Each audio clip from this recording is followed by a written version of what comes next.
দর্শক সবাইকে ওয়েলকাম করছি Jamuna bank presents TVS match অ্যানাটমিতে। সমৃদ্ধির এই অগ্রযাত্রায় ভালো রেখেছি গ্রাহককে, ভালো রেখেছি অর্থনীতিকে, ভালো রেখেছি বাংলাদেশকে, কারণ ভালো ব্যাংক মানেই যমুনা ব্যাংক। সঙ্গে আছি আমি মৌসুমী এবং অবশেষে সেই অপেক্ষার প্রহর শেষের দিকে। দর্শক আরও খানিকটা সময় তো অপেক্ষা করতেই হবে, কারণ আজকে মুখোমুখি হচ্ছে ফাইনাল ম্যাচে, অর্থাৎ টি-20 ওয়ার্ল্ড কাপ 2024-এ আজ 29 জুন এবং বাংলাদেশ সময় ঠিক রাত 8:30টায় মুখোমুখি হচ্ছে ইন্ডিয়া এবং সাউথ আফ্রিকা। সো সেই যুদ্ধ দেখার জন্য আমরা কিন্তু অপেক্ষা করে আছি। অবশ্যই ক্রিকেট যুদ্ধ, সেখানে কারা ভালো করবে, কারা কতটা এগিয়ে যাবে সেই বিষয় নিয়ে অবশ্যই চুলচেরা বিশ্লেষণ করতে আমার সঙ্গে দুজন মানুষ আছেন এই মুহূর্তে। তারপরেও বড় কথা হচ্ছে আমরা আসলে সুপার এক্সাইটেড হয়ে ওয়েট করছি ইন্ডিয়া কি করে, ইন্ডিয়া কি তাদের সেই অর্জনটা আসলে এবার করতে পারে কিনা, নাকি ওয়ান ডে ওয়ার্ল্ড কাপের মতো তেমন কিছু ঘটবে যে বিদায় নিতে হবে একদম আনবিটেন থেকে, সেটা আমরা এখনো জানি না। দর্শক সময় সে সব কিছু বলে দেবে। এবং এই মুহূর্তে আমার সঙ্গে রয়েছেন former captain of Bangladesh national cricket team Habibul Bashar Suman. Hello, কেমন আছেন? ভালো আছি, থ্যাংক ইউ। এবং আরও একজন আমার সঙ্গে অনলাইনে যুক্ত হয়েছেন, যার কথা আপনারা শুনতে খুব পছন্দ করেন এবং যিনি অনেক খুব কাট মারমার কথা আসলে বলে থাকেন। তিনি স্পোর্টস জার্নালিস্ট রিয়াসাদ আজিম। কেমন আছেন? থ্যাংক ইউ, ভালো আছি মৌ, খুব ভালো আছি। আচ্ছা, আসছি আপনার কাছে। সুমন ভাই, আলটিমেটলি ফাইনাল চলে এলো এবং ফাইনালে মুখোমুখি হচ্ছে ইন্ডিয়া এবং সাউথ আফ্রিকা। ওভারঅল যদি একটু বলতে বলি, এরপর আমি আসলে এবারে পুরো ওয়ার্ল্ড কাপ নিয়ে অনেক আলোচনা করব আজকে, যেহেতু আজকে আমাদের শেষ শো। খেলাটা আমি তো একটা ভালো ফাইনাল আশা করে আছি। দুটি দলে কিন্তু, যদি ইন্ডিয়া অনেক ভালো খেলে উঠেছে, ইন্ডিয়াকে অত বেশি পরীক্ষা দিতে হয়নি। মোস্ট অফ দ্য ম্যাচ মোটামুটি এক পেশে ম্যাচই হয়েছে। তাদের বোলিংটা ভালো হয়েছে, ব্যাটসম্যানরাও সময় মতো রান করেছেন। ইন্ডিয়ার এবার ওয়ার্ল্ড কাপে ইন্ডিয়ার খুব একটা সমস্যা হয়নি, যদিও বিরাট কোহলি রান করছেন না, বাট বাকিরা সেই অভাবটা বুঝতে দেননি। অ্যাজ এ টিম হিসেবে কিন্তু ইন্ডিয়া সোফার ফাইনাল পর্যন্ত একদম খুব ভালো খেলে এসছে। অন্য দলটা যদি তাকিয়ে দেখি, সাউথ আফ্রিকা প্রথম রাউন্ডে নেপালের মতো দলের সাথে হাঁটতে হাঁটতে জিতেছে, বাংলাদেশের সাথে যে হারা ম্যাচ তারা জিতেছে। একমাত্র শ্রীলঙ্কা ছাড়া সবগুলি ম্যাচ কিন্তু তাদের কষ্ট হয়েছে জিততে। নেদারল্যান্ডের সাথেও কিন্তু তারা বেশ ফাইট হয়েছিল। সেকেন্ড রাউন্ডে এসে কিন্তু তারা খুব ক্লোজ ম্যাচ জিতেছে। সাউথ আফ্রিকাকে আমরা যে জিনিসটা বলি, কোয়ার্টার এমনিতে ফার্স্ট রাউন্ডে খুব ভালো খেলে, কোয়ার্টার ফাইনাল যখন নকআউট পর্ব আসে তখন তারা আসলে ভেঙে পড়ে, তো এটা তাদের হিস্ট্রি। বাট এবার ওয়ার্ল্ড কাপে কিন্তু তারা ভিন্ন সাউথ আফ্রিকাকে দেখছি আমরা। প্রথম রাউন্ডে তারা স্লোলি এসছেন, সেমিফাইনালে তাদের বেশ পুরো শক্তিটা আমরা দেখেছি। আমি শিওর ফাইনালেও তারা তাদের সেরা শক্তিটা নিয়ে নামবেন। আমি তো একটা জম্পেশ ফাইনালে আশা করছি। I just hope one thing, যে কন্ডিশনটা ভালো ক্রিকেটের পক্ষে থাকে, কারণ সাউথ আফ্রিকা বা আফগানিস্তান যে ম্যাচটা খেলেছে, যেই কন্ডিশনের সেমিফাইনালটা হয়েছিল, এটা সেমিফাইনালের প্রতি খুব অবিচার করা হয়েছে। সেমিফাইনালের মতো খেলা, কোনো খেলা আসলে এরকম হওয়া উচিত না, বাট যখন নকআউট পর্যায়ে চলে আসে তখন একটু ভালো কন্ডিশন অবশ্যই বাধ্যতামূলক থাকা উচিত। হ্যাঁ, সেটা আসলে হয়নি, একদম আনফেয়ার ছিল দুই দলের প্রতি। সেমিফাইনালে যে উইকেটে খেলা হয়েছিল আফগানিস্তান এবং south Africa. But I hope যে ফাইনালে আমরা একটা ভালো উইকেট পাবো। একটা ভালো উইকেট হলে, বারবাডোজে ইউজুয়ালি ভালো উইকেট থাকে, তাহলে আমরা একটা খুব ভালো ফাইনাল দেখতে পারবো। বিকজ ইন্ডিয়া খুব ভালো দল, বা সাউথ আফ্রিকা কিন্তু খুব পিছিয়ে নেই। সাউথ আফ্রিকার দুজন খুব ভালো স্পিনার আছে, যেটা খুব ইম্পর্টেন্ট এবার ওয়ার্ল্ড কাপে। ফাস্ট বোলার খুব ভালো করছে, ব্যাটসম্যানও ভালো আছে, তো সব মিলিয়ে দু দলের মধ্যে কিন্তু পার্থক্য খুব বেশি নেই। এক্স্যাক্টলি। আমি যদি একটু রিয়াসাদ ভাইয়ের কাছে চলে যাই, আমি একটু সেকেন্ড সেমিফাইনাল নিয়ে আপনার সাথে কথা বলতে চাই। বৃষ্টির কারণে ম্যাচটা হবে কি হবে না সেটা একটা দোটানার মধ্যে আমরা ছিলাম। ফাইনালি ম্যাচটা হলো এবং খুব দারুণভাবেই হলো। প্রথমেও তো খেলা শুরু হবার পর আবার মনে হয় সম্ভবত বেশ খানিকটা খেলা হবার পরে আবার একটা বৃষ্টির জন্য ব্রেক, তারপর খেলা গড়ালো, ভালো রান করলো, ভালো স্কোর 171 করেছিল ইন্ডিয়া। কিন্তু ইংল্যান্ডকে যেমনটা ভাবে আমরা আশা করেছিলাম সেই পারফরমেন্সটা ইংল্যান্ড আসলে দেখাতে পারেনি ব্যাটে বলে। সবচেয়ে বড় ব্যাপার কি, এবার সুমন ভাই যেটা বললো যে এবার ইন্ডিয়া আসলে ট্রিমেন্ডাস ক্রিকেট খেলছে, ফাইনাল পর্যন্ত দলটা চলে গেছে, তারা খুব বড় কোনো চ্যালেঞ্জের মধ্যে পড়েনি। সাউথ আফ্রিকা যদি আপনি দেখেন যে তারা চ্যালেঞ্জের মধ্যে পড়েছে, আফগানিস্তান চ্যালেঞ্জের মধ্যে পড়েছিল, ওয়েস্ট ইন্ডিজের বিপক্ষে তারা বিশাল ব্যবধানে পরাজিত হয়েছিল তাদের লাস্ট ম্যাচ গ্রুপ পর্বে, এরপর তারা কামব্যাক করেছে। বাংলাদেশের বিপক্ষে ম্যাচটা অনেকটা ডু অর ডাই সিচুয়েশন, জিতবে কি হারবে সেটা আমরা বুঝতে পারছিলাম না। সব দলগুলোই কিন্তু আসলে এরকম সিচুয়েশনস এর মধ্যে দিয়ে গেছে। বাট আমার কাছে যেটা মনে হয়েছে যে ইন্ডিয়া আসলে এত কনফিডেন্টলি খেলছে, তাদের বিরাট কোহলি, যাকে আসলে এক্সপেক্ট করা হচ্ছিল যে বিশ্বকাপে হয়তো প্রচুর রান করবেন, কারণ আইপিএল এ তিনি প্রচুর রান করে এসেছেন, অরেঞ্জ ক্যাপ তার, সেই তিনি ব্যর্থ। এবং পুরো স্লটটা আপনি চিন্তা করেন যে কোহলিকে আপনার ওপেনিং করানো হচ্ছে, রোহিত শর্মা শুরুর দিকে ফর্মে ছিল না, তারপরেও কিন্তু দলটা স্ট্রাগল করেনি। রোহিত তো লাস্ট 2 ম্যাচে রান করলেন। তো আমার কাছে খুব কম্প্যাক্ট, খুবই ব্যালেন্স একটা দল, এবং এই টাইপের দলের বিপক্ষে আপনি যখন মুখোমুখি হবেন তখন আসলে ওই শক্তিমত্তা আপনার কতটুকু রয়েছে। গতকালকে যদি আমরা দেখি যে আসলে ইংল্যান্ড কিছু জায়গায় কিন্তু ট্রিকি ডিসিশনস মেক করতে ভুল করেছে, মঈন আলীকে তারা বল করেনি, পরবর্তীতে ক্যাপ্টেন বলেছে যে ইট ওয়াজ আ ব্যাড ডিসিশন, বা আমার ডিসিশনটা মেক করতে গিয়ে আমি হয়তো ভুল ডিসিশন নিয়েছি। যাকে দিয়ে করিয়েছেন বা যাদেরকে দিয়ে করার চেষ্টা করেছেন, ক্রিস জর্ডান বল করেছেন, তিনি মার খেয়েছেন। তো আমার কাছে মনে হয় কি, মানে খুব দ্রুত মোমেন্টাম শিফট হয় এই টি-20 ক্রিকেটে, 1 ওভার 2 ওভারই অনেক কিছু শিফট হয়ে যায়। হার্দিক পান্ডিয়ার ওই দুইটা টানা 6 আমার কাছে মনে হয় যে রানটা 170 প্লাস করার ক্ষেত্রে একটা বড় রোল প্লে করেছে। আবার যদি আমরা খেয়াল করি শেষের দিকে এসে আকসার প্যাটেলও রানস করেছে। তো এই যে ঘটনাগুলো আমার কাছে মনে হয় যে তাদের হচ্ছে একদম টেলেন্ডারের দিকে যারা, তারাও তুলনামূলকভাবে কন্ট্রিবিউট করেছে, এবং রানটা যদি 170 না হয় 160 হতো তাহলে হয়তো একটু ডিফারেন্ট খেলা হতো, তখন হয়তো ইংল্যান্ডের পরিকল্পনাটা ভিন্ন হতো। কিন্তু যখন 170 হয়ে গেছে, পাওয়ার প্লেতে তারা 3 উইকেট হারিয়েছে 39 রানে, তখন আই থিংক যে বাংলাদেশের মতো তারা একটু চিন্তা করার চেষ্টা করেছে যে আসলে সম্মানজনক পরাজয়টাই বেটার। এক্স্যাক্টলি, এটা আসলে বলতেই হবে। আমার কাছে একটা জিনিস মনে হয় যে একটু আগে আমি টকব্যাকে শুনতে পাচ্ছিলাম যে ভিতর থেকে একজন বলছে যে রোহিত শর্মা বলেছেন বিরাট কোহলি ফাইনালের জন্য রান জমিয়ে রেখেছে। বলা যায় না, ফাইনালের দিন হয়তো দুর্দান্তভাবে জ্বলে উঠবেন, কারণ আমরা রোহিত শর্মা গত ম্যাচের আগের ম্যাচেও দেখেছি ভালো পারফর্ম করেছেন, গত ম্যাচে একটা দারুণ ইনিংস তিনি খেলেছেন। সো সেই জায়গায় বিরাট রান করছেন না বা রান পাচ্ছেন না, সেই জায়গাটা একটা দুঃখজনক ইন্ডিয়ান টিমের জন্য ডেফিনেটলি। তারা যতদিন ম্যাচ জিতছেন সেটা অতটা দুঃখ পাচ্ছেন না। তারা প্রত্যেকটা প্লেয়ার এত চমৎকার যে একজন যদি কোনো কারণে না পারেন অন্যজন আসলে সেটা মানে উসুল করে ফেলে, উসুল করে দিচ্ছেন। দেখুন এই ওয়ার্ল্ড কাপে বিরাট কোহলির প্রতি হাই এক্সপেকটেশন ছিল ডেফিনেটলি। পিছনে কিন্তু জাসওয়ালের মতো ব্যাটসম্যানরা বসে আছেন, ওয়েস্ট ইন্ডিজে কিন্তু খুব সফল, জাসওয়ালের ওয়েস্ট ইন্ডিজের রেকর্ড কিন্তু খুব ভালো। তারপর বিরাট কোহলি তো বিরাট কোহলি ডেফিনেটলি, ওয়ার্ল্ড কাপে বলেন, ফ্রান্সি টুর্নামেন্টে, ঘরোয়া টুর্নামেন্টে বলেন, ইন্টারন্যাশনাল ক্রিকেটে বলেন, বিরাট কোহলি সবসময় কিন্তু ইম্প্যাক্টফুল ইনিংস খেলে থাকে। এবার বিরাট কোহলিকে আসলে আমি একসাথে এতদিন ফ্লপ করে দেখিনি। আমি ইন্টারেস্ট ক্যারিয়ার ওরও খারাপ সময় গেছে, বাট এবার ওয়ার্ল্ড কাপটা একটু বেশি খারাপ গেছে। অবশ্যই এবার ওয়ার্ল্ড কাপে ব্যাটসম্যানদের জন্য একটা অনেক বড় চ্যালেঞ্জ ছিল, সব ব্যাটসম্যানই কিন্তু রান করতে সংগ্রাম করতে হয়েছে, বাট এখন একটু বেটার কন্ডিশন হচ্ছে। আর বিরাট কোহলি এমন একজন খেলোয়াড়, ইজ এ চ্যাম্পিয়ন ব্যাটসম্যান। এই ধরনের ব্যাটসম্যান কিন্তু বড় আসর, বড় সময়ের জন্য অপেক্ষা করে, বড় তারকা বড় আসরে জ্বলে ওঠে। এটা তো আমি I will not be surprise যদি আজকে বিরাট কোহলি একটা ভালো ইনিংস খেলে। এক্স্যাক্টলি।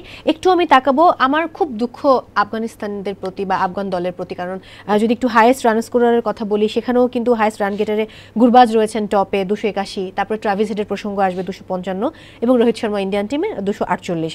মোস্ট উইকেট টেকার্সদের মধ্যে টপে রয়েছেন ফজল হক ফারুকি, আফগান বোলার অর্থাৎ পেসার, 17 উইকেট নিয়েছেন। আশদীপ সিং ইন্ডিয়ার 15 উইকেট নিয়েছেন, এবং রশিদ খান আবারও সেই আফগান বোলার, তিনি 14 উইকেট নিয়েছেন। সো কেন যেন মানে আফগান টিমটা না কোনো কারণে যদি এবার আসলে ফাইনালটা খেলতো, খুব চমৎকার একটা ব্যাপার হয়তো ঘটতো, বাট সেটা হলো না।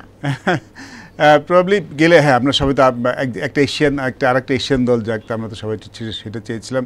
আর আফগান এবার যে ব্র্যান্ড অফ ক্রিকেটটা খেলেছে সেটা বেশ ভালোই ছিল কিন্তু, বাট ওদের ব্যাটিং এ সবসময় কিন্তু কনসার্ন ছিল, যদিও বাকিরা বোলারগুলো সেই টপ দুইজন আর মানে ব্যাট ভালো রান না পেলার হয় না, মিডল অর্ডার তাদের আসলে খুব থিন অ্যান্ড লিন। তো ওরকম জেনুইন ব্যাটসম্যান তারা নেননি, তো দুজন ছাড়া বাকি সবাই আসলে বোলিং অলরাউন্ডার, তারা ব্যাটিং করছেন 3 নম্বরে, গুলবাদন নাইব, ওমর জাহিদ, সবাই কিন্তু বোলিং অলরাউন্ডার। তো ওরা মাঝখানে ব্যাটসম্যানও নেননি, বা সেটাই তাদের কাজ হচ্ছিল। একটা টুর্নামেন্টের টপ 3 মধ্যে 2 জন আপনার বোলার, টপ ব্যাটসম্যান আপনার দলের, সেক্ষেত্রে সেই দলটা তো ডিজার্ভ করে ডেফিনেটলি। ফাইনালে গেলে হয়তো ভালোই হতো, বাট আই থিঙ্ক আফগান মানে played very well in this world cup. তারা দুজন নিউজিল্যান্ড এবং অস্ট্রেলিয়া দুটো চ্যাম্পিয়ন দলকে হারিয়েছেন থ্রু আউট দ্য টুর্নামেন্ট, বেশ কনসিস্টেন্ট ছিলেন, সেমিফাইনাল খেলেছে। এবং আমি যেটা প্রথমে বলছিলাম, সেমিফাইনাল উইকেটটা যদি একটু ইভেন থাকতো তাহলে হয়তো তারা আরো বেটার ক্রিকেট খেলতে পারতেন। একদম, ওরা আসলে মানে খেই হারিয়ে ফেলেছিল, ছন্দ হারিয়ে ফেলেছিল আফগান। উইকেটটা আসলে ব্যাটিং এর জন্য খুব, আই মিন ওই দিন যদি সাতুর আগে ব্যাটিং করতো তাদের কিন্তু আর সমস্যা হতো। ইভেন 56 করতে প্রথম 4-5 ওভার কিন্তু তাদের স্বাচ্ছন্দ্য বোধ করছিল না। সিরিজ নট উইকেট, যেখানে টি-20 ক্রিকেট হওয়া উচিত, সেমিফাইনাল তো ডেফিনেটলি একদমই তাই। আমি রিয়াসাত ভাইয়ের কাছে আবারও চলে যাব। এবারে টোটাল ওয়ার্ল্ড কাপে কিছু রেকর্ড তো ডেফিনেটলি ব্রেক হয়েছে। লাকি ফার্গুসনের কথা বলতে হবে, যে 4 ওভার বল করেছেন, 3টা উইকেট নিয়েছেন, কোনো রান দেননি। এক্স্যাক্টলি। সো এরকম আরো অনেকগুলো, ইউএসএ তারা আসলে এত সুপার 8-এ খেলেছে এমন একটা টিম প্রথমবার ওয়ার্ল্ড কাপ খেলতে এসে। সো আরো কি বিষয় আপনি ইনক্লুড করতে চাইবেন? আমি সবচেয়ে মানে বড় করে যেটা ইনক্লুড করতে চাইবো, মানে আমার কাছে মনে হচ্ছে সবচেয়ে ইমপ্রেসিভ এবারে ওয়ার্ল্ড কাপে রিশাদ হোসেন আমার কাছে মনে হয়েছে। যে 14টা উইকেট নেওয়া একজন ইয়াং ক্রিকেটার, বাংলাদেশের ক্রিকেটের অনেক নেগেটিভিটিস আছে, অনেক জায়গায় অনেক হতাশার জায়গা রয়েছে। টার্গেট কি হতে পারতো, হাবিবুর রশিদ সুমন ভাই একসময় বাংলাদেশ দলের নেতৃত্বে ছিলেন, নিশ্চয়ই এরকম একটা সিচুয়েশনে 3 উইকেট চলে গেলে বাংলাদেশ সেমিফাইনাল খেলতে চাইবে না বা জয় পাইলেই সন্তুষ্ট থাকবে, সেরকম মেন্টালিটি নিয়ে উনি খেলেননি উনার ক্যারিয়ারে। কিন্তু আধুনিক ক্রিকেটে যারা অনেক ফ্যাসিলিটিস পাচ্ছে, সুমন ভাইদের থেকে অনেক বেটার অবস্থায় রয়েছে, তারা সেই চিন্তাটা করেছে। এগুলো অনেক আক্ষেপ রয়েছে, কিন্তু রিশাদের যে পারফরমেন্স আমার কাছে খুব অসাধারণ লেগেছে। আমার কাছে মনে হচ্ছে তানজিম সাকিব, আপনি চিন্তা করেন যে একজন বোলার, একজন পেসার, হ্যাঁ, কত প্রেসার, তিনি স্কোয়াডে থাকা নিয়েও কত আলোচনা, আমি আলোচনা করেছি, আমরা আলোচনা করেছি তাকে কেন রাখা হয়েছে। দিন শেষে তিনি যে পারফরমেন্স করেছেন, যেভাবে করেছেন, এবং এত ভালো পারফর্ম করেছেন যে একটা সময় শরীফুলকে জায়গাটা পর্যন্ত আসলে দেওয়ার সুযোগ হয়নি। 11 শরীফুল একটা ম্যাচও খেলতে পারেন নাই। ওই জায়গাটা আমার কাছে মনে হয় আমাদের অ্যাচিভমেন্টের জায়গা। সো অ্যাচিভমেন্টের জায়গাগুলোকে আসলে আমাদের অ্যাড্রেস করা উচিত, কারণ ইন্সপায়ার হওয়া দরকার নতুন ক্রিকেটার যারা যারা আগামীতে বাংলাদেশকে নেতৃত্ব দিবে। আর এর বাইরে আমার কাছে খুব ইমপ্রেসিভ যেটা মনে হয়েছে যে এবারের বিশ্বকাপে আপনি যদি খেয়াল করে দেখেন, একটা বিশাল ডস ছিল সবার জন্য। সেটা হচ্ছে সবাই ভাবছিল যে আইপিএল এর পরে ওয়ার্ল্ড কাপ অনেক রান হবে, বিশাল একটা সিচুয়েশন ক্রিয়েট হবে। আপনি দেখেন দলগুলো 115 রান করে 113 রান করে জয় পেয়েছে। মানে এটা খুব অভাবনীয় ছিল যে টি-20 ক্রিকেট আপনি খেলছেন। সাউথ আফ্রিকার কথা আমরা বলতে পারি যে তারা করেছে হচ্ছে 115 রান, উইকেট গেছে 7টা, নেপালের বিপক্ষে আমি বলছি। মানে কতটুকু আসলে অসহায় ব্যাটাররা থাকলে এরকম সিচুয়েশন হইতে পারে। সবচেয়ে বড় চমক প্যাকেজ ডেফিনেটলি আফগানিস্তান ছিল, এবং সবচেয়ে আমার কাছে ইন্টারেস্টিং যেটা মনে হয়েছে ইউএসএ ক্রিকেটের উত্থান। যে ম্যাচেস গুলো তারা খেলেছে, পাকিস্তানকে তারা হারিয়েছে, ওই ম্যাচটা আমি নিজে দেখেছি, সুপার ওভারে যাওয়া ম্যাচ, এবং শেষ পর্যন্ত নার্ভের সেই খেলায় তারা জয়ী হয়ে গেল। এই ব্যাপারগুলো না এবারে বিশ্বকাপটাকে আসলে আমার কাছে মনে হয় যে অনেক অনেক এগিয়ে রাখবে। তবে একটা ব্যাপার মাথায় রাখতে হবে, আমরা কিছু কিছু জায়গায় খুব বেশি স্যাটিসফাইড হয়ে যাই। সুমন ভাই যখন সিলেকশন প্যানেলে ছিলেন তখন আমরা দেখেছি 2021 ওয়ার্ল্ড কাপে বাংলাদেশ যখন খেলেছিল, তখন একটা প্রাথমিক বাছাই পর্ব পেরিয়ে টপ 8টা দল যারা খেলে তাদের সাথে হচ্ছে মূল স্টেজের খেলাটা হইতো। 3টা-4টা দল আসতো, তারপরে তারা মূল স্টেজে খেলা খেলতো। ওমান এবং আরব আমিরাতে যে খেলাটা হয়েছে, এখন কিন্তু 20টা দলই হচ্ছে একদম সরাসরি মূল পর্বেই খেলছে। তো তার মানে আপনি কিছু হচ্ছে তুলনামূলকভাবে কম শক্তিধর দল পাচ্ছেন।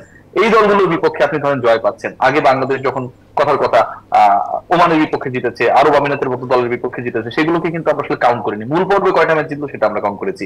এখন নাম্বার অফ ম্যাচেস মূল পর্বেই বেশি, মূল পর্বে ওই আপনার নেপাল টাইপের দলগুলোই খেলছে। তো এগুলোকে কাউন্ট করে আমাদের খুব বেশি হ্যাপি হয়ে না যায়। 20 বছরের পরিক্রমায় আফগানিস্তান যে পর্যায়ে গেছে, বাংলাদেশের ক্রিকেটকে অনেক আগানোর দরকার ছিল। কারণ সবকিছু তো সিলেকশন প্যানেলে যারা রয়েছেন, ক্রিকেট বোর্ড সবকিছু করে দিবে না। এই বোর্ডটা তৈরি হতে হবে ক্রিকেটারদের মধ্য থেকে, সেটা যেন তৈরি হয়। বাংলাদেশের ক্রিকেটার আলটিমেটলি পারফর্ম করলে ক্রিকেট বোর্ড পারফর্ম করবে, সিলেকশন প্যানেল পারফর্ম করবে, আমরা পারফর্ম করবো, সবাই পারফর্ম করবে। আমার কাছে মনে হয় বোধের জায়গাটা কিছুটা হলো মিসিং রয়েছে। বাংলাদেশ যেন সেই জায়গাটা ফিল করতে পারে অন্তত after this world cup. Riasat ভাই, অন্য একটা টপিকে যেতে চাই। মানে গত পরশু যদি বৃষ্টিটা হতো এবং আলটিমেটলি খেলাটা না হতো, ইন্ডিয়া মানে নর্মালি চলে যেত ফাইনালে, সেটা নিয়ে অনেক মজা নিতে পারতেন অনেকেই। এরকম একটা কথাবার্তা আমরা সামাজিক যোগাযোগ মাধ্যমে দেখেছি যে ইন্ডিয়া ভালো খেলে ফাইনালে উঠলো, এটার জন্য হয়তো অনেকেই অনেক কথা এখন বলার সুযোগ পাচ্ছেন না। আমার মনে হয় আপনি বুঝতে পেরেছেন আমি আসলে কোনটা মিন করেছি। সো এই আমি একদম বুঝতে পেরেছি, এবং সেই মানুষগুলো এখন আরো বেশি এক্সাইটেড। কারণ ইন্ডিয়া যদি সেমিফাইনাল থেকে আউট হয়ে যেত, তার থেকে ইন্ডিয়া ফাইনালে সাউথ আফ্রিকার কাছে যদি হেরে যায়, সেই মজাটা আরো কয়েকগুণ বেড়ে যাবে। তো অল আর এক্সাইটেড টিল নাও, আজকে কি হয় সেটা দেখার জন্য। এবং এই ম্যাচটা কিন্তু হাই স্কোরিং হবে। আমি যদি আপনাকে বলি, এখানটায় যে ম্যাচেস গুলো হয়েছে এবারের বিশ্বকাপে, আমি একটু ডাটা দেখার চেষ্টা করছিলাম। এখানে কিন্তু 201 করেছে অস্ট্রেলিয়া, এখানটায় 155 প্লাস স্কোর রয়েছে, 170-এর কাছাকাছি স্কোর রয়েছে, এবং 201-এর ওই রানটা চেস করতে গিয়ে ইংল্যান্ড করেছিল 165। তো আমরা যে টাইপের 120, 15, 13, 22 এই টাইপের উইকেট গুলো দেখেছি, এই টাইপের খেলাগুলো দেখেছি, যে খেলাগুলো আসলে প্রপার টি-20-র সাথে যায় না, বার্বাডোসের ফাইনালে কিন্তু আসলে সেই ঘটনা ঘটার চান্স খুব কম। থ্রুআউট দ্য ওয়ার্ল্ড কাপ এখন পর্যন্ত সবচেয়ে ভালো রানস হয়েছে যে মাঠটায়, সেটা হচ্ছে কেনিংটন ওভারে যেখানটায় খেলাটা হবে সেখানটায়। তো ওই জায়গায় আমার কাছে মনে হয় যে এই ব্যাটেলটা আসলে বোলারদের ছাপিয়ে ব্যাটসম্যানদের মধ্যে বেশি হবে। সাউথ আফ্রিকার ব্যাটাররা কুইন্টন ডি ককের কথা আপনি বলতে পারেন, রেজা হেনরিক্সের কথা বলতে পারেন, ডেভিড মিলারের কথা বলতে পারেন, কেউ কারো থেকে কম না। ক্লাসেন রয়েছেন, ইয়ানসেন রয়েছেন। সো এই জায়গাগুলোর কথা আমরা বলতে পারি, এবং ইন্ডিয়ান ব্যাটিং লাইন আপ আসলে কখন কে ক্লিক করে সেটা বলা খুব ডিফিকাল্ট। তো সবকিছু মিলে আমার কাছে মনে হয় it's going to be a battle between the batters. Okay, দেখা যাক কি হয়। আসলে আমি ভাইয়ের কাছে চলে আসবো আবারও। যদি হেড টু হেড দেখি, টি-20 ওয়ার্ল্ড কাপে 6বার মুখোমুখি হয়েছে ইন্ডিয়া এবং সাউথ আফ্রিকা। ইন্ডিয়া 4বার জয়লাভ করেছে, সাউথ আফ্রিকা 2বার। যদিও সেই জায়গাটা পিছিয়ে, বাট মানে কালকে আজকে যেহেতু ফাইনাল, সেই জায়গা থেকে আসলে দুটো দল হাড্ডাহাড্ডি লড়াই করে জিততে চাইবে। একটু আগেই রিয়াসাত আজিম বলছিলেন যে কুইন্টন ডি কক রয়েছেন, রেজা হেনরিক্স রয়েছেন, হেনরি ক্লাসেন রয়েছেন, আর অনেকেই রয়েছেন। ফার্স্টলি আমি চাইবো যে এই কেনসিংটন ওভালে উইকেট যেমন থাকে, যেরকম ট্র্যাডিশনাল উইকেট থাকে তেমন যেন থাকে, ফাইনালটা যেন এরকম উইকেট থাকে তাহলে আমরা একটা ভালো ফাইনাল দেখতে পারবো। দেখুন সাউথ আফ্রিকার এই টিমটা একটু ডিফারেন্ট। আগে যে টিমগুলো ছিল নেভি ডিভিলিয়ার্সের সময়, ওই সময় জ্যাক কালিসের, ওই সময় অনেক গ্রেট ব্যাটসম্যান ছিলেন, অনেক ভালো ভালো প্লেয়ার ছিলেন। এই দলটাই কিন্তু অত গ্রেট ব্যাটসম্যান দেখবেন না, বাট খুব ইম্প্যাক্টফুল ব্যাটসম্যান আছে টি-20-র জন্য যারা আছেন। ডিকক থেকে শুরু করে যে হেনরিক্স, মার্করাম কিন্তু গত ম্যাচে দেখিয়েছেন তিনি ইজ এ গুড ব্যাটসম্যান, অত ভালো ফর্মে ছিলেন, বাট মনে হচ্ছে তিনি তার টাচটা ফিরে পেয়েছেন। তারপরে যে ব্যাটসম্যানটা আছে আর সাউথ আফ্রিকার সবাই কিন্তু খুব হাই স্ট্রাইকে রান করতে পারেন। ডেভিড মিলার, ক্লাসেন, তাদের বেস্টটা কিন্তু আমরা এখনও দেখিনি। আমার মনে হয় হয়তো ফাইনালে তাদের সেরাটা দেখতে পারবো। তারাও নিশ্চয়ই সেটা করতে চাইবেন, বিকজ ইন্ডিয়া চ্যাম্পিয়ন হয়েছে, পাকিস্তান চ্যাম্পিয়ন হয়েছে, ওয়েস্ট ইন্ডিজ চ্যাম্পিয়ন হয়েছে, সাউথ আফ্রিকা ফাইনালে সে প্রথমবার। তাদের অনেক হৃদয় ভাঙার গল্প আছে এবং এই জন্য তারা হয়তো খুব আর এক্সপ্রেশন দেখাচ্ছেন না ফাইনালে ওঠার পরে। তারা নিশ্চয়ই চাইবেন যে শেষটা করতে, একটা ম্যাচ জিততে। তাদের হাতে রসদ আছে ডেফিনেটলি। সাউথ আফ্রিকার সবচেয়ে ভালো বিষয় ব্যাটিং টিম হিসেবে অসাধারণ, এট দ্য সেম টাইম তাদের বোলাররা কিছু অসাধারণ বোলার আছে তাদের হাতে। ফাস্ট বোলিং ডিপার্টমেন্টটা খুব ভালো এবং সামসি ইন হওয়ার পরে তাদের স্পিন বোলিংয়ের অ্যাটাকটা খুব ভালো হয়ে গেছে। তো আমার মনে হয় উইকেট আশা করছি ভালো থাকবে। দু দলের মধ্যে খুব বেশি পার্থক্য নেই এবং সাউথ আফ্রিকা কোনো দল যদিও রেকর্ড বলছে ইন্ডিয়া এগিয়ে আছে, বাট এই দলটা সাউথ ইন্ডিয়াকে হারানোর মতো সামর্থ্য। হারতে হারতে জয়ের একটা ব্যাপার তো চলে আসে যে ওয়ান ডে এবং টি-20 ওয়ার্ল্ড কাপ মিলিয়ে কিন্তু তারা বোধহয় 7 বার পর্যন্ত সেমিফাইনালে হেরেছে এবং বাট এবার ফাইনালে উঠেছে, সেমিফাইনালে জয়লাভ করেছে, চাইবে যে নিশ্চয়ই ফাইনালটা জয়লাভ করতে। একটু রিসেন্ট ফর্মটা দেখে নেব। টি-20তে ইন্ডিয়ার কথা যদি দেখি লাস্ট 3 ম্যাচেস, তাহলে দেখবো যে ইন্ডিয়া 68 রানে জয়লাভ করেছে ইংল্যান্ডের এগেনস্টে। খুব দুর্দান্ত একটা ম্যাচ আমরা দেখেছি সেকেন্ড সেমিফাইনালে, এবং 24 রানে জয়লাভ করেছে অস্ট্রেলিয়ার এগেনস্টে, অন্যদিকে বাংলাদেশের এগেনস্টে 50 রানে। আর সাউথ আফ্রিকার দিকে যদি তাকাই, 9 উইকেটে জয়লাভ করেছে আফগানিস্তানের এগেনস্টে মানে প্রথম সেমিফাইনালে, এবং 3 উইকেটে জয়লাভ করেছে ওয়েস্ট ইন্ডিজের এগেনস্টে, এবং আরেকটি ইংল্যান্ডের এগেনস্টে 7 রানে। সো তারাও কিন্তু কম পথ পাড়ি দিয়ে বা কম সিঁড়ি পার হয়ে আসেনি। একটু প্রবাবল 11টা দেখে নেব। ইন্ডিয়ার রোহিত শর্মা, বিরাট কোহলি, ঋষভ পন্ট, সূর্য কুমার যাদব, শিবম দুবে, হার্দিক পান্ডিয়া, রবীন্দ্র জাদেজা, অক্ষর প্যাটেল, কুলদীপ যাদব, আর্শদীপ সিং এবং জাসপ্রীত বুমরা। আমরা লাস্ট ম্যাচে কথা বলছিলাম ভাইয়ার সঙ্গে, অর্থাৎ রিয়াসাত আজিম ছিলেন, এবং তখন বলা হচ্ছিল যে আরও একজন প্লেয়ার যেহেতু রয়েছেন তাদের চাহালের কথা। এই ম্যাচে কি চাহালকে দরকার আছে ফাইনালে নাকি দরকার নেই? উইনিং কম্বিনেশন নিয়ে তারা খেলবে? আমার মনে হয় না ইন্ডিয়া চেঞ্জ করবে, বিকজ তাদের যে বোলিং লাইন আপটা খুব ভালো, তাদের বোলাররা ব্যাটিং করতে পারে, সেটা তাদের বিরাট অ্যাডভান্টেজ। সেই জন্য তারা একটু বেশি বোলার নিয়েও খেলতে পারছে। চাহালকে আমার বারবারোজ উইকেটে আই ডোন্ট থিঙ্ক যে তারা করবেন। আমার তাদের যে বোলিং অ্যাটাকটা আছে অক্ষর প্যাটেল এবং কুলদীপ যাদব গুড এনাফ। জাসপ্রীত বুমরা আছেন, রবীন্দ্র জাদেজা, হার্দিক পান্ডিয়া। আমার ধারণা যদিও বারবারোজের উইকেট ট্র্যাডিশনালি ফাস্ট বোলারদের সাহায্য করে, তাদের অলরেডি 3 জন ফাস্ট বোলার কিন্তু আছেন এবং 3 জন ফাস্ট বোলার কিন্তু খুব ভালো করছেন। Arshdeep, Hardik Pandya like amazing. আইপিএলে তার যে ফর্ম ছিল ওয়ার্ল্ড কাপে এসে পুরো ভিন্ন চিত্র দেখতে পাচ্ছি। Bumrah always one of the number 1 bowler এখন হয়ে যাচ্ছেন আস্তে আস্তে। ইন্ডিয়ার যে বোলিং লাইন আপ আমার মনে হয় না তারা এটা চেঞ্জ করতে চাইবেন কিংবা চেঞ্জ করবেন। আর একজন বোলার ঢোকানো আসলে তাদের জায়গা নেই, আর কারো জায়গায় অক্ষর প্যাটেল খুব ভালো করেছেন। একটা তো কথা হচ্ছিল সেমিফাইনাল আগে তারা বিরাট কোহলির পজিশনে চেঞ্জ করাবেন কিনা, নাম্বার 3-তে এনে সেখানে জয়সওয়ালকে আনবেন কিনা, সেটা একটা প্ল্যান ছিল। সে শিবম দুবেকে বসাতে পারতেন, এই একটা চেঞ্জ করতে সেটা করতে পারতো ইন্ডিয়া, বাট সেমিফাইনালে যখন করেনি আমার মনে হয় না ফাইনালে তারা এই পরিবর্তনের মধ্যে যেতে চাইবেন। সম্ভবত সেম ব্যাটিং লাইন আপ নিয়ে যাবেন, যদিও বিরাট কোহলি রান করেনি, বাট টিম ম্যানেজমেন্ট আমি প্রেটি শিওর যে বিরাট কোহলির উপর আস্থা রাখছেন, তিনি বড় ম্যাচে বড় কাজটা করে দেবেন। এক্স্যাক্টলি, এটা বলাই চলে। আমি একটু সাউথ আফ্রিকার প্রবাবল 11টা দেখে নেব। Quinton de Kock, Reeza Hendricks, Aiden Markram, Tristan Stubbs, Heinrich Klaasen, David Miller, Marco Jansen, Keshav Maharaj, Kagiso Rabada, Anrich Nortje এবং তাবরিজ শামসি। যেটা আপনি বলছিলেন যে তাবরিজ শামসি একটা গুরুত্বপূর্ণ ভাইটাল রোল আলটিমেটলি প্লে করতে পারে, যেহেতু কেশব মহারাজ রয়েছে, তাবরিজ শামসি দুজন মিলে। দুজন স্পিনার কিন্তু খুব champion spinner. I mean Keshav Maharaj তো খুব ভালো বোলিং করে থাকেন সবসময়, সাউথ আফ্রিকার নিয়মিত খেলার একাদশের। শামসি একটু ইন অ্যান্ড আউট ছিলেন, যদিও শামসির টি-20 রেকর্ড কিন্তু অসাধারণ। শামসি আসার পরে তাদের বোলিংটা আসলে খুব বেশি স্ট্রং হয়ে গেছে। আমি 3 জন ফাস্ট বোলার কিন্তু খুব ভালো, নটিহে, রাবাদা, ইয়ানসেন, 3 জনই 140 প্লাসে বল করে থাকেন, টল বোলার, বাউন্সটা একটু বেশি পান, বারবার উইকেটে তাদের একটু সাহায্য পাওয়ার কথা, বাট মাঝখানে শামসি ইন হওয়ার পরে ওই ইম্প্যাক্ট রাখার জন্য মতো বলে একজন চলে এসেছে যিনি উইকেট নিতে পারেন, সেটা আসলে তাদের বোলিংকে আরও বেশি ভালো করে দিয়েছে। I mean it's a brilliant bowling attack. যতগুলি টিম খেলেছে এবার সম্ভবত ইন্ডিয়া, সাউথ আফ্রিকা, এদের বোলিং অ্যাটাকটা আমি বলবো সব দিক দিয়ে এগিয়ে আছে। এক্স্যাক্টলি। আমি আবারও রিয়াসাত ভাইয়ের কাছে চলে যাব।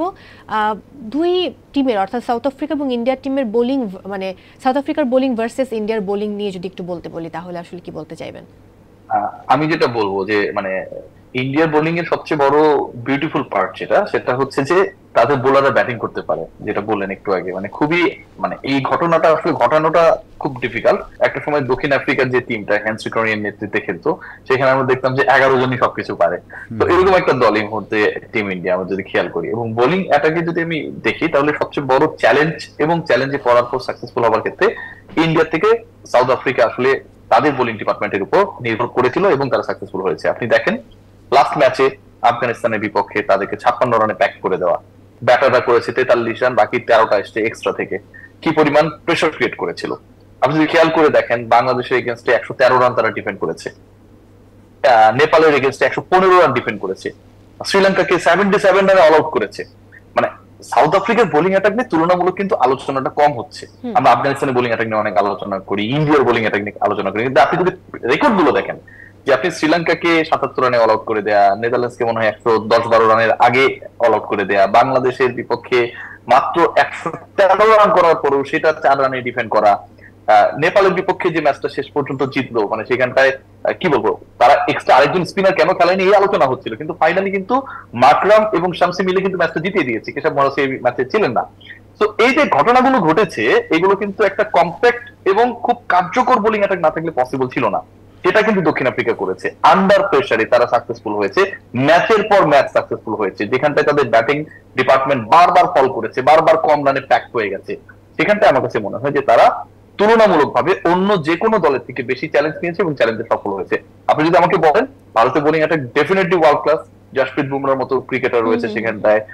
আমরা যদি খেয়াল করি গতকালকে কুলদীপ যেভাবে বল করেছেন, আকসার যেভাবে বল করেছেন, মানে খুব ভালো একটা কম্বিনেশন। কিন্তু end of the day challenge face করার ক্ষেত্রে সাকসেসফুল হওয়া এবং ওই রেটটাকে যদি আমি আসলে রেটিং এ আনি তাহলে আমার কাছে মনে হয় দক্ষিণ Africa bowling attack right now তারা মোর চ্যালেঞ্জিং, মোর বেটার। একটু কি দক্ষিণ আফ্রিকার যারা মিডল অর্ডার ব্যাটার রয়েছেন তারা কি খানিকটা সাফার করতে পারেন, কি মনে হয়? যদি আমার কাছে মনে হয় যে হ্যাঁ, আমার কাছে যেটা মনে হয় মৌ, যে এটা আসলে ডিপেন্ড করবে যে আসলে আপনি প্রথমে ব্যাট করছেন নাকি আপনি হচ্ছে চেস করছেন এটার উপরে। এখন হ্যাঁ, কারণ হচ্ছে শুরুর ব্যাটাররা আসলে কিভাবে পাওয়ার প্লেটাকে ক্যাপিটালাইজ করে সেটার উপর ডিপেন্ড করে কিন্তু মিডল অর্ডারে সেই প্রেসারটা কিভাবে যাবে বা যাবে না সেটা ডিপেন্ড করে। তো আপনি যদি চেস করতে যান, রানটা কেমন হচ্ছে, প্রতিপক্ষ যদি 160-70 মধ্যে থাকে, বার্বাডোসের উইকেটে এটা কিন্তু খুব ইজি টু চেস, খুব বেশি ডিফিকাল্ট হওয়ার কথা না।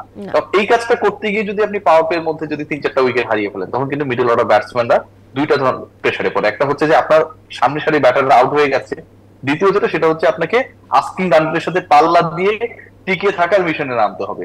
So it depends on the situation, actually what situation you are going to face.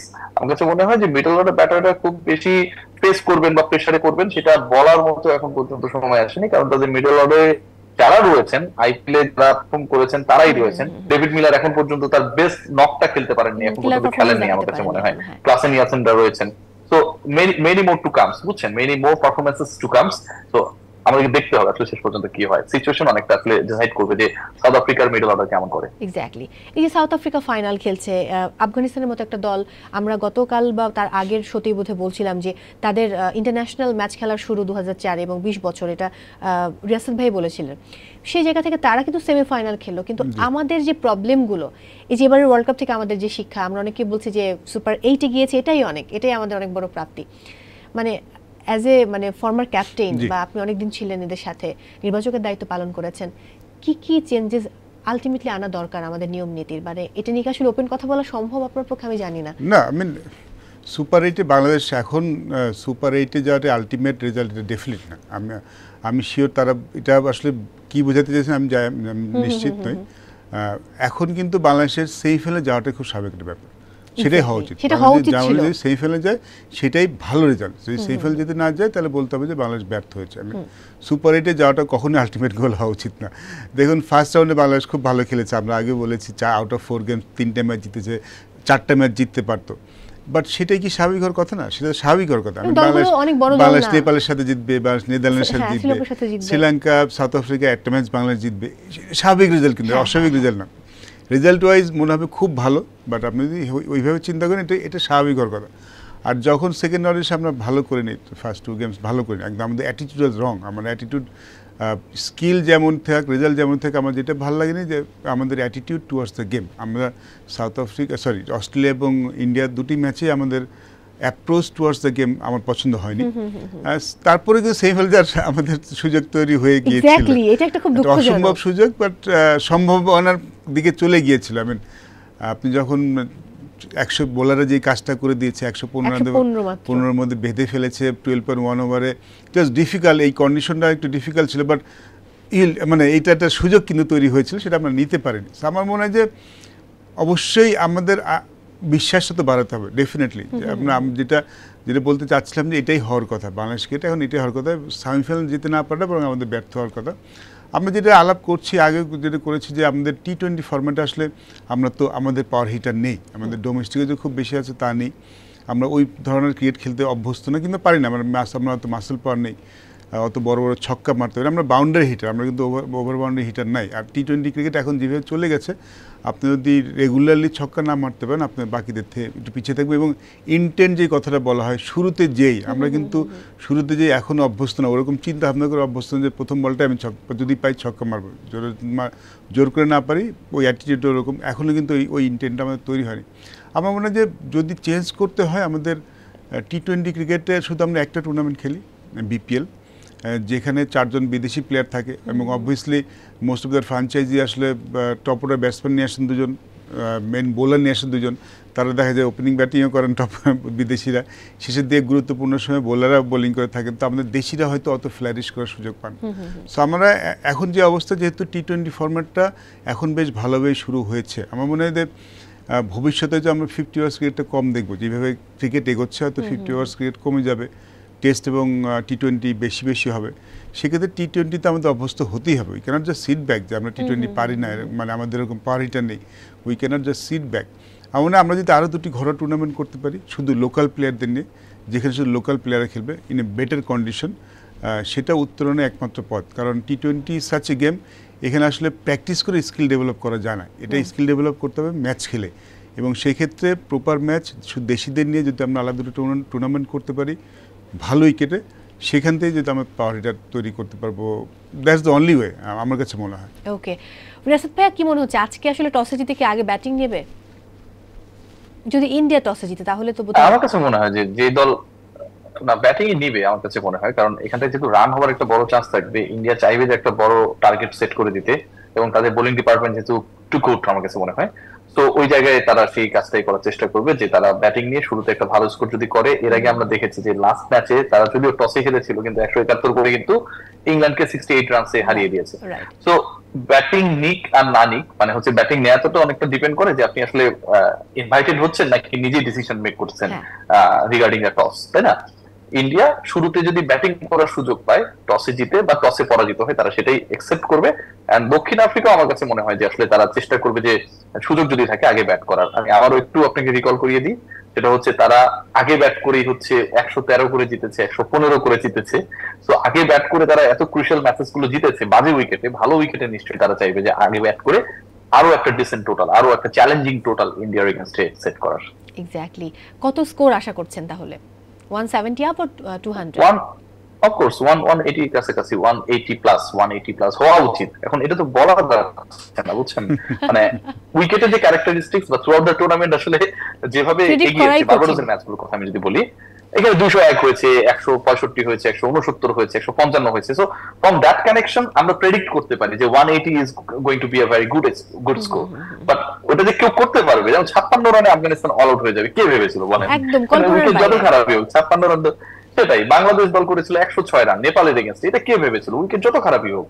তো এরকম ঘটনা যদি না ঘটে তাহলে তো আসলে 180 is going to be a very smart okay. Okay, 180 I will take that. I mean condition তো আমরা আসলে জানি না বারবারের কন্ডিশন কেমন হোক, বাট সোফার হিস্ট্রি যেটা বলে, যেটা দেখছি ফাইনাল খেলা, আমার মনে হয় যে সাউথ আফ্রিকানদের উপর বরং প্রেশারটা একটু কম থাকবে। তাদের যতটুকু প্রেশার ছিল, যেই তকমাটা তাদের নামের পাশে ছিল সেমিফাইনাল পর্যন্ত, সেটা চলে গেছে। সো তারা ফ্রিলি ব্যাটিং খেলতে পারবে। আমার মনে হয় ফাইনালটা তারা চাপমুক্ত হয়ে খেলবে। এবং ইন্ডিয়ার ব্যাটসম্যানরা তো সবসময় ফ্রি ফিলিং ব্যাটসম্যান। এবং আমার মনে হয় যে এখন টি-20 ফরম্যাট খেলাটা যেভাবে এগোচ্ছে, টি-20 যেভাবে স্টাবলিশড হয়েছে, এখন কিন্তু 180-200 রান কিন্তু আমরা যখন ভালো কন্ডিশন থাকছে ব্যাটিংয়ের জন্য, এটা কিন্তু নর্মাল স্কোর হয়েছে। সবার ব্যাটিংও কিন্তু ওইভাবেই যায়। তো আমার মনে হয় better wicket, definitely I will take 180+। We hope যে ভালো একটা ম্যাচ আমরা দেখবো আজকে ফাইনালে, এবং আলটিমেটলি ফাইনাল দিনটা চলে এসেছে, পুরো একটা মাসের জার্নি, একটা লং জার্নি, এবং সেই জায়গা থেকে একটা গুড ক্রিকেট দেখে হয়তো যারা ক্রিকেট প্রেমী রয়েছেন তারা গুড ক্রিকেট একটা ম্যাচ দেখতে চায়, সেই জায়গায় হয়তো আমরা আজকে মানে মনে হয় আনন্দ নিয়ে একটা ফাইনাল উপভোগ করতে পারবো। অসংখ্য ধন্যবাদ আজকে সময় দেওয়ার জন্য। আমি বিদায় নিচ্ছি।